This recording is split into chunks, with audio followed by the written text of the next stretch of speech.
The old house settled around Eleanor like a shroud, nestled deep within the Ashwood Hollows, miles from anywhere that mattered. It was less an inheritance and more a slow-rotting tomb she had willingly entered, seeking solitude. The isolation was a blanket, thick and heavy, muffling the outside world until only the groan of ancient timbers and the rustle of unseen things in the walls remained. The package arrived without fanfare. No return address, just her name scrawled in ink the color of dried blood on plain, brown paper.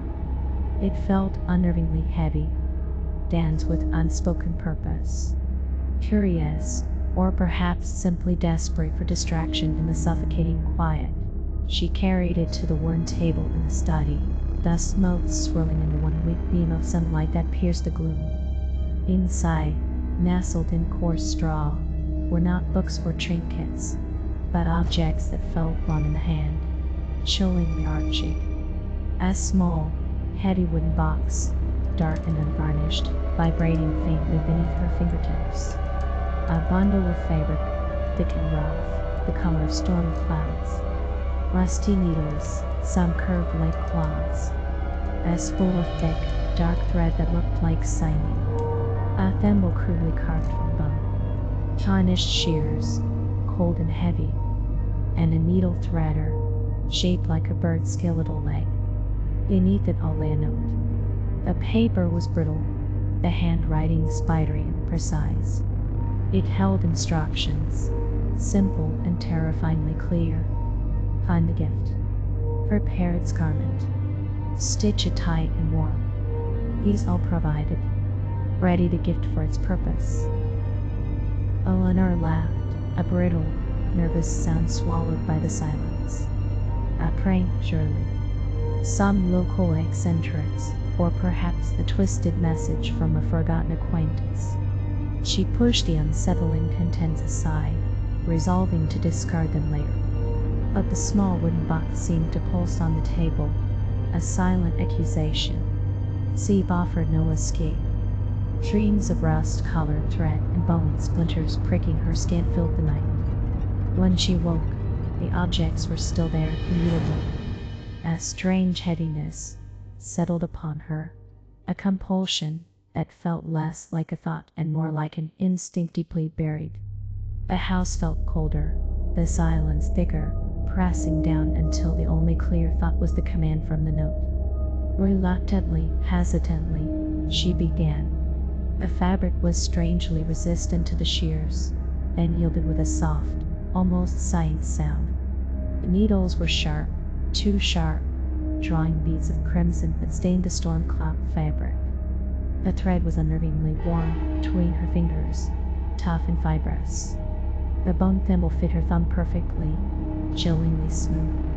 Hours rolled into days in the study's perpetual twilight. The sewing became a ritual, a focus that consumed her entirely. She measured nothing, cut nothing to a pattern. Yet the garment took shape, a small, dark, misshapen thing, like a tiny, sinister sack or shroud. Her fingers ached, pricked and sore, the thread leaving a faint, metallic taint on her skin. The house watched, the timbers groaning in what felt like approval. The unseen things in the walls rustling closer. The small wooden box drew her gaze constantly. It no longer pulsed, but radiated a faint, cloying smell, like damp earth and something else, something hungry. The note's instruction echoed in her mind. Find the gift. Slowly, with trembling hands, she lifted the heavy lid.